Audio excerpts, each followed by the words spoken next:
Assalamualaikum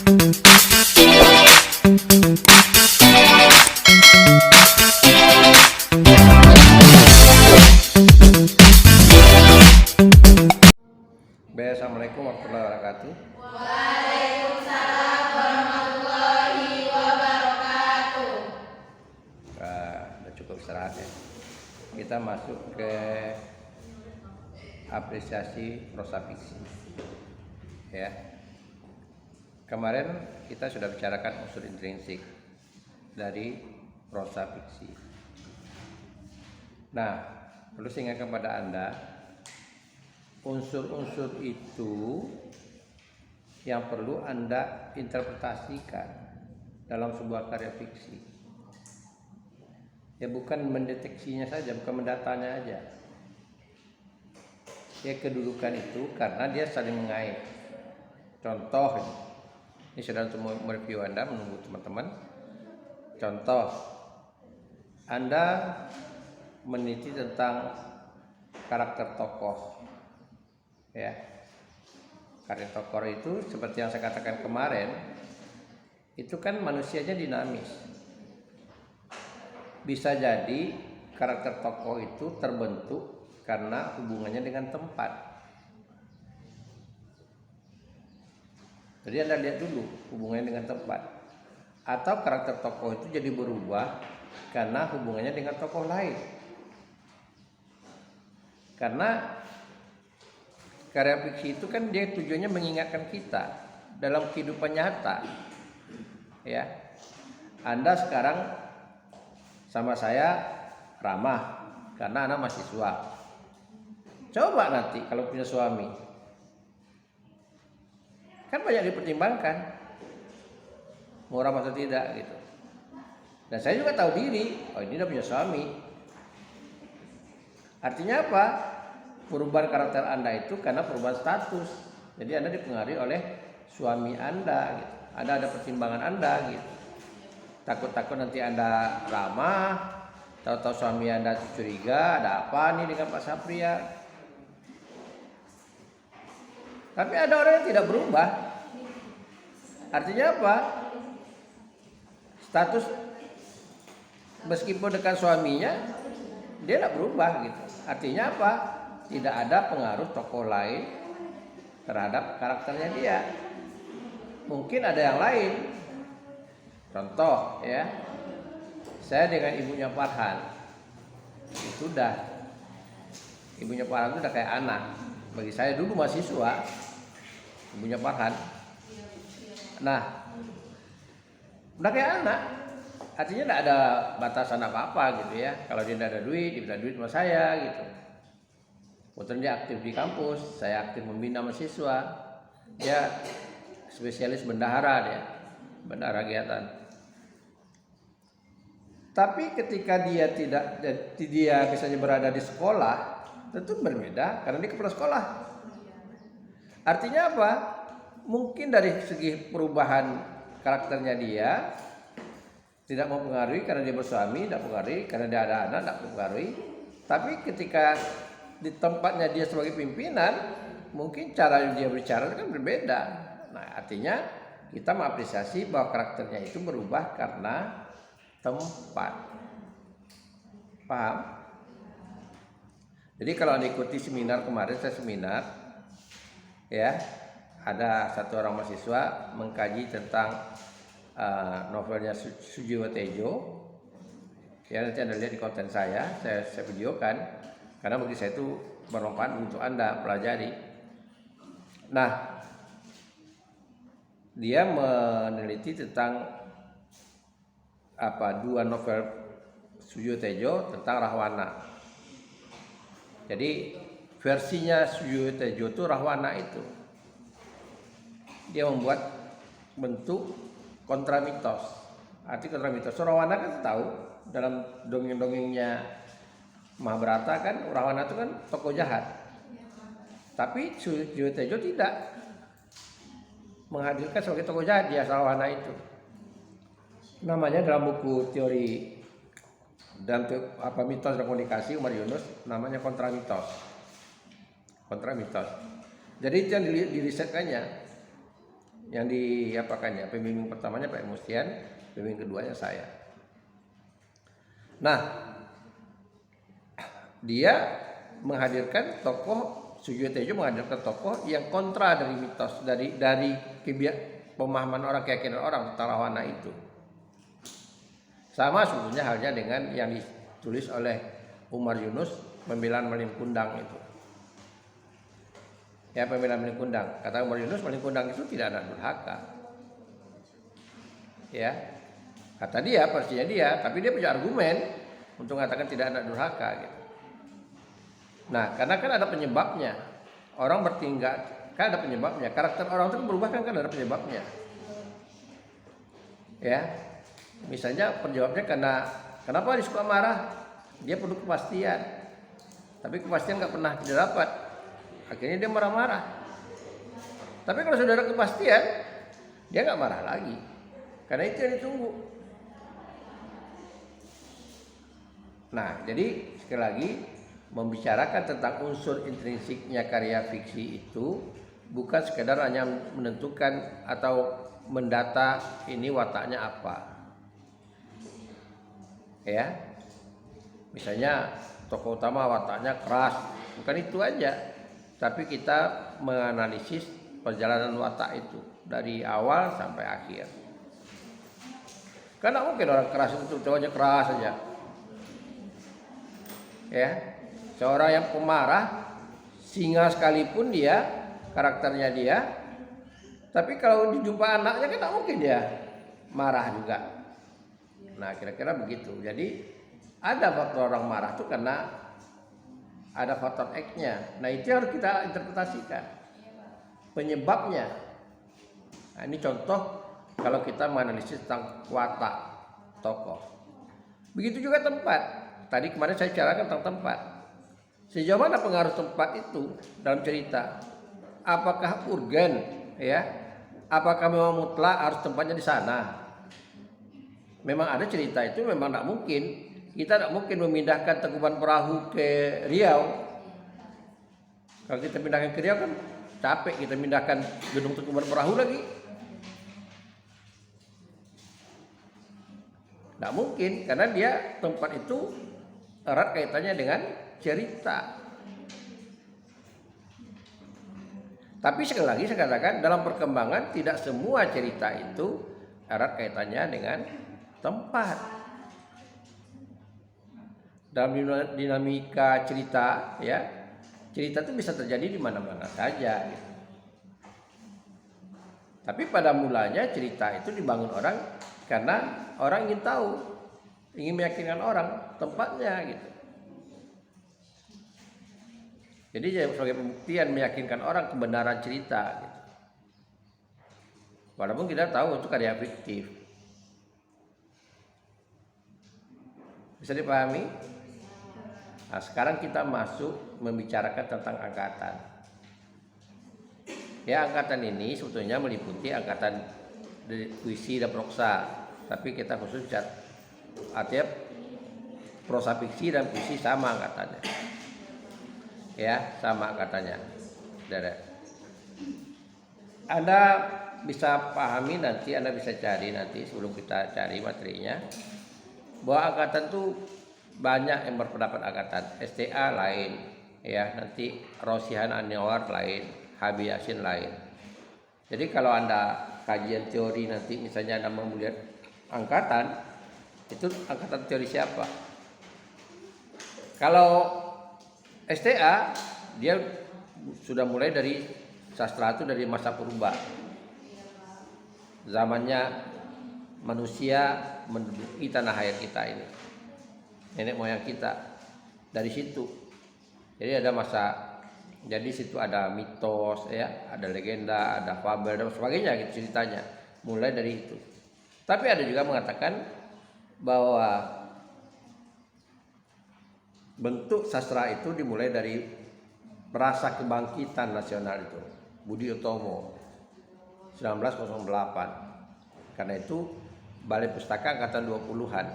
Kebetulan ditandai dengan angkatan 20-an itu. Ada komisi. Tapi ada juga yang mengatakan begini, angkatan itu dimulai dari setelah adanya Indonesia. Berarti 45 mulainya. Ya. Tapi lazimnya kecenderungan orang, lazimnya di Indonesia ini memahami atau menganut pemahaman angkatan yang dipakai oleh Rosian Anwar, walaupun tidak semuanya. Ya. Karena ada angkatan yang oleh Rosian Anwar tidak ada, misalnya angkatan masa Jepang.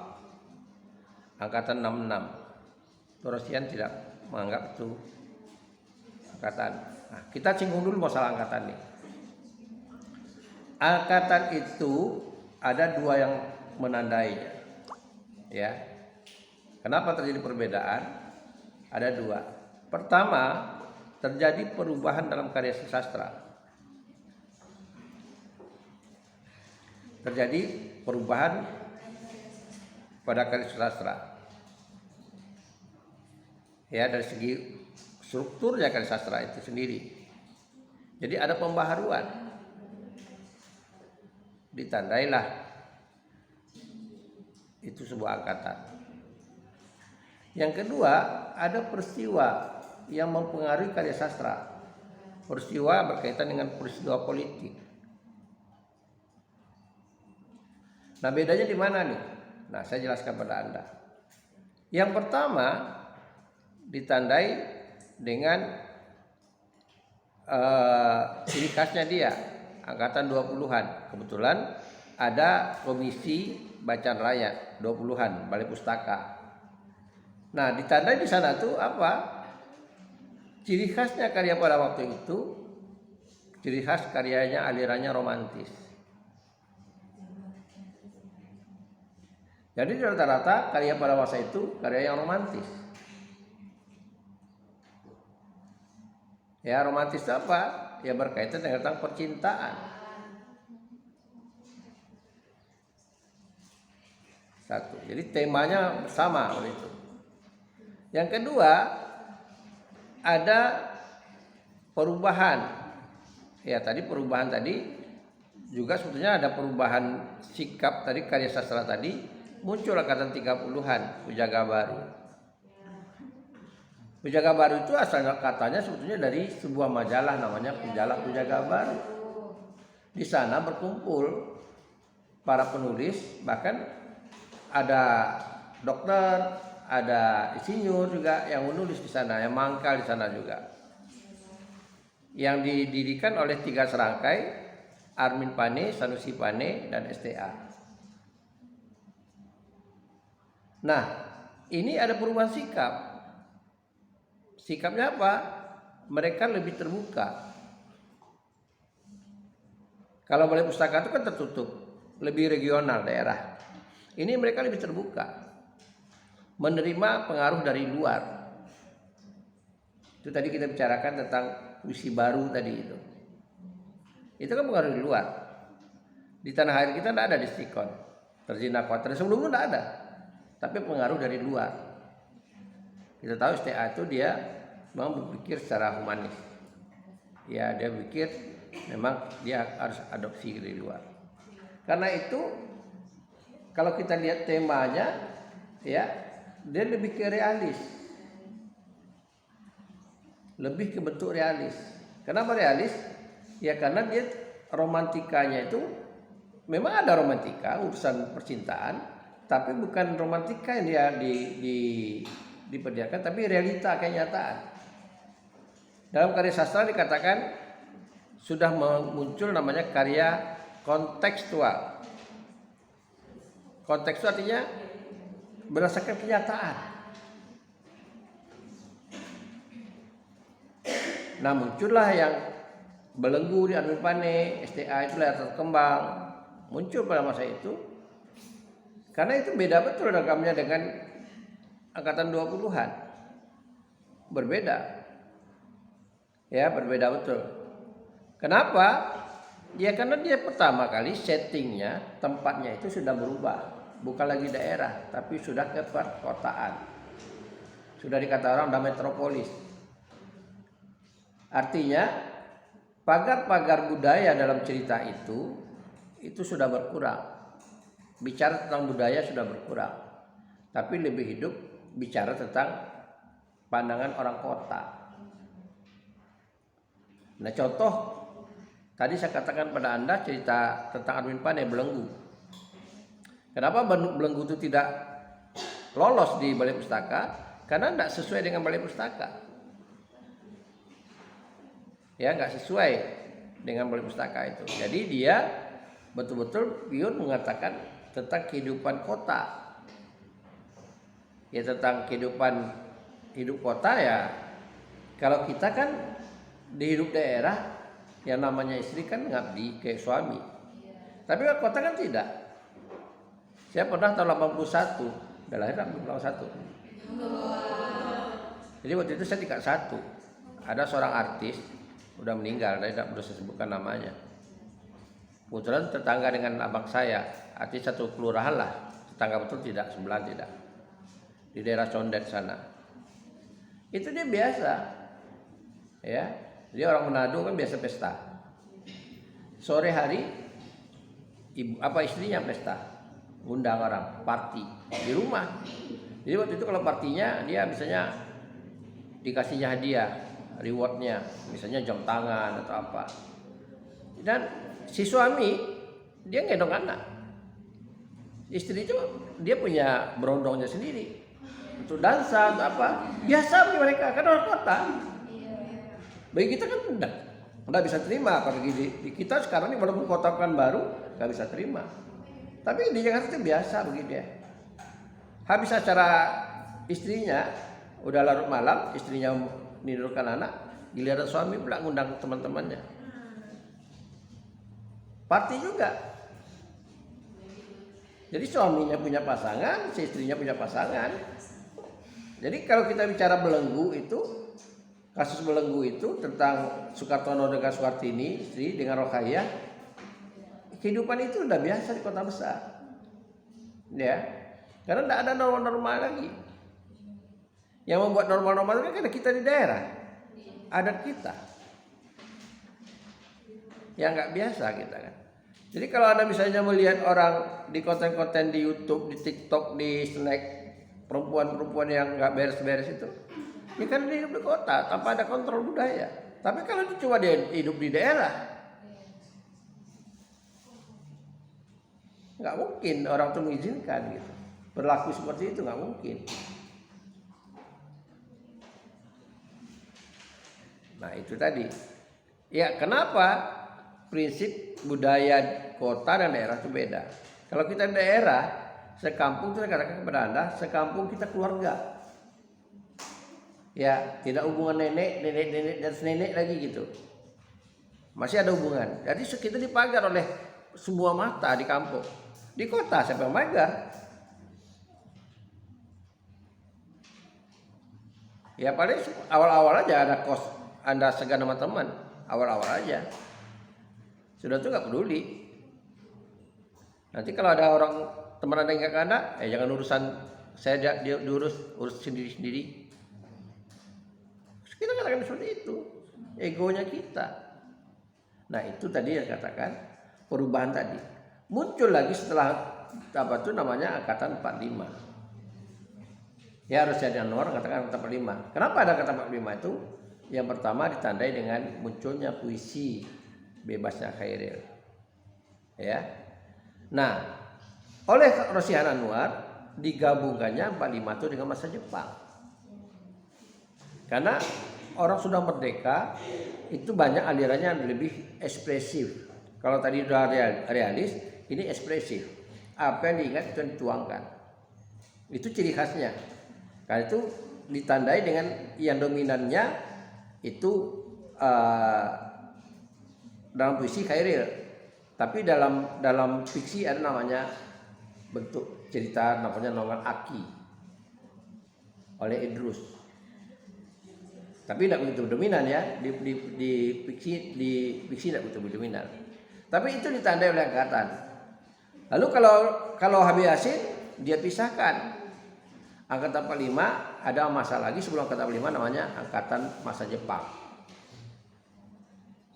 Kenapa? Menurut Habib Yasin harus dipisahkan. Angkatan masa Jepang itu angkatan yang menghidupkan namanya aliran simbolis. Ya, simbolis ini dengan realis kan berbeda. Dengan ekspresi berbeda. Karena itu walaupun pendek, H.B. Yasin mengatakan ada namanya masa Jepang. Akan diterbitkannya buku, ada buku itu warna di Gramedia itu warnanya coklat. Nah habis itu apa lagi? Ada namanya angkatan 66. Itu peristiwanya terjadi peristiwa politik. Ya, orde lama ke orde baru. Bukan terjadinya perubahan karya. Tapi dia dipengaruhi karya itu jadi inspirasi bagi peristiwa itu menjadi inspirasi bagi pengarang untuk menerbitkan karya. Apa yang subur di sana? Cerpen sama puisi yang narasinya atau yang bentuk laring itu pendek-pendek. Itu juga yang mengatakan itu kata itu H.B. Yasin. Caranya H.B. Yasin ini dia orang kritikus, orang yang mendokumentasikan karya. Bahkan kalau Anda ke Jakarta, Anda bisa ke tim, dia ada pustaka H.B. Yasin, koleksinya H.B. Yasin. Dia punya perpustakaan H.B. Yasin. Dia kumpulkan ya untuk memproklamirkan angkatan 66 itu dia kumpulkan karya pada waktu itu terbit. Lalu dibukukannya di Gramedia itu ada 2 buku namanya judulnya Angkatan 66. Meskipun tidak semua sastrawan mengakui namanya Angkatan 66. Ya. W. Sarendra waktu itu sudah muncul tapi tidak sepopuler ini. Nah, setelah 66 itu apa lagi muncul? Muncul ini gejalanya saya katakan muncul gejala perubahan secara sistematis karya sastra itu termasuk karya fiksi. Nah, tapi para sastrawan tidak menyebut angkatan itu. Yang ada menyebut itu di majalah di koran Berita Buana mengatakan begini, sudah selayaknya muncul angkatan 80-an. Ya sudah selayaknya ada angkatan 80-an.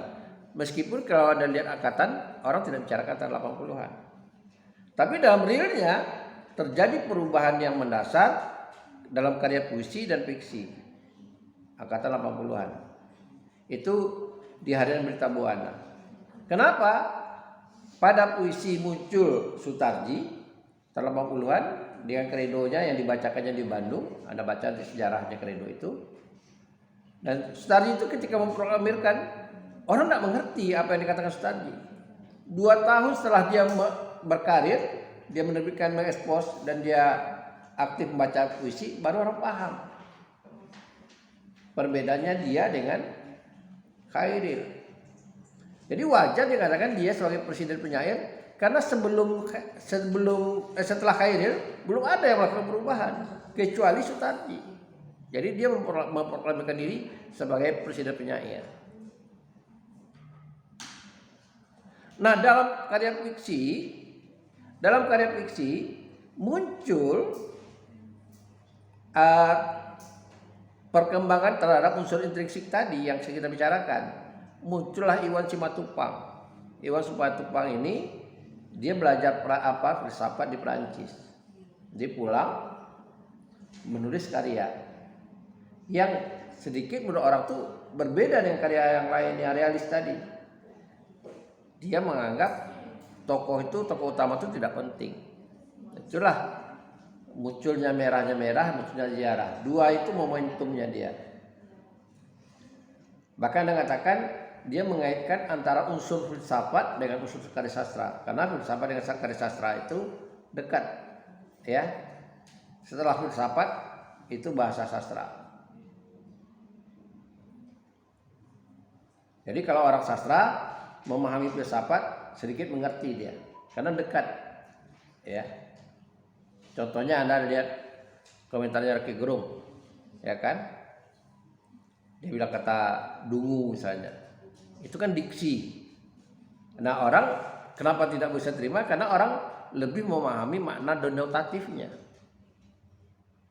Sementara Rocky Gerung itu menggunakan makna konotasi. Gitu.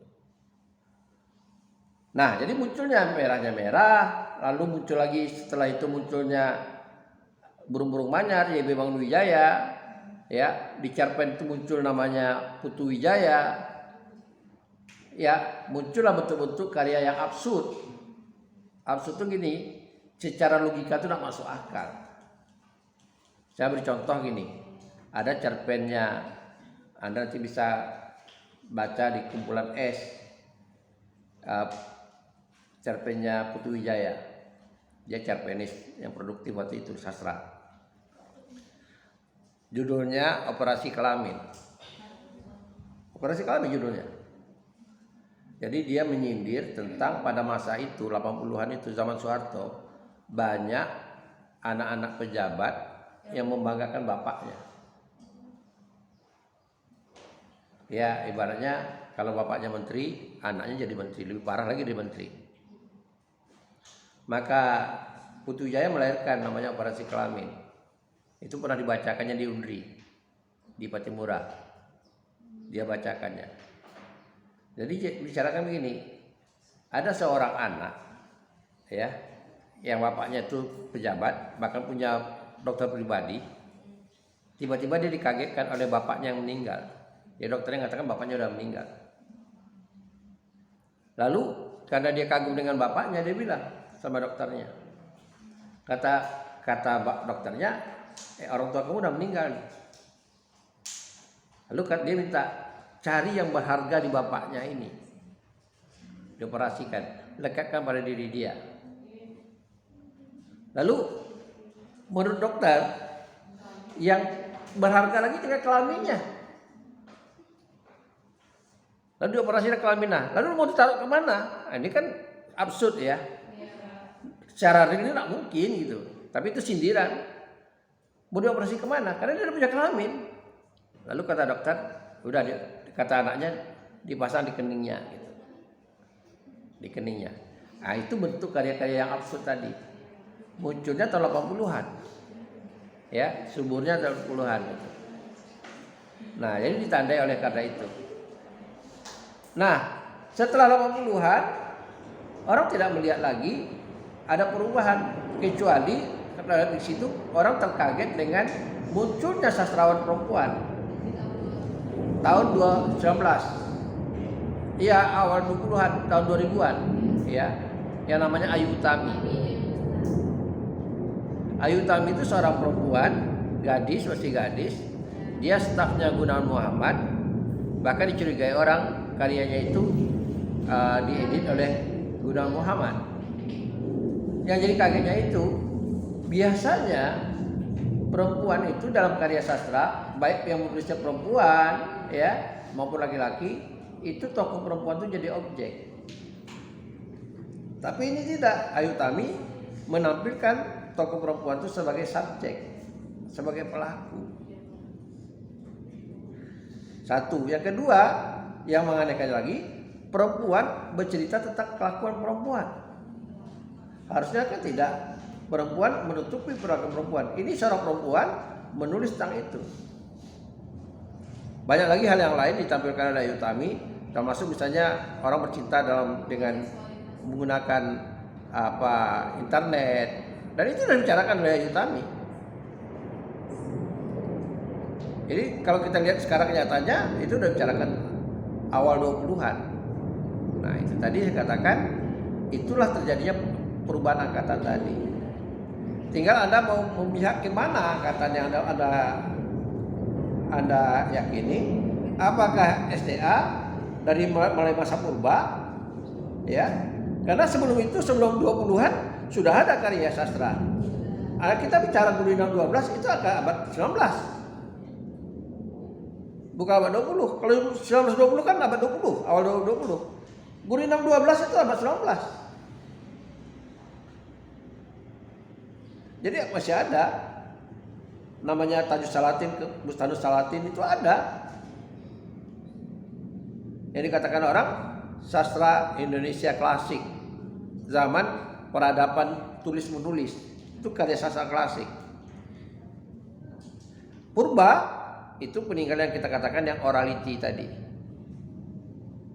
Orality itu orang tidak bicarakan tentang tulis menulis.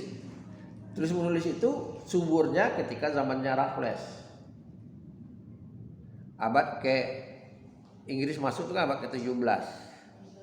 Mulai menjajah itu. Mulailah orang mengenal namanya huruf. Mulailah kegiatan kita mendokumentasikan karya sastra. Itu yang kita pahami dengan namanya filologi, naskah kuno. Paham? Itu sekilas angkatan tadi. Saya tidak mengatakan Anda mau pakai angkatan mana. Mau pandangan STA, pandangan Rosian Anwar, pandangan Habib Yasin, ada banyak lagi yang lain. Tapi itu tadi saya katakan mereka punya alasan masing-masing. Mereka punya alasan masing-masing tentang angkatan. Baik, hari ini kita bicara tentang angkatan 20-an, ya, angkatan Balai Pustaka. Nah, saya beri waktu untuk mencari siapa tokoh angkatan Balai Pustaka dan apa saja karyanya.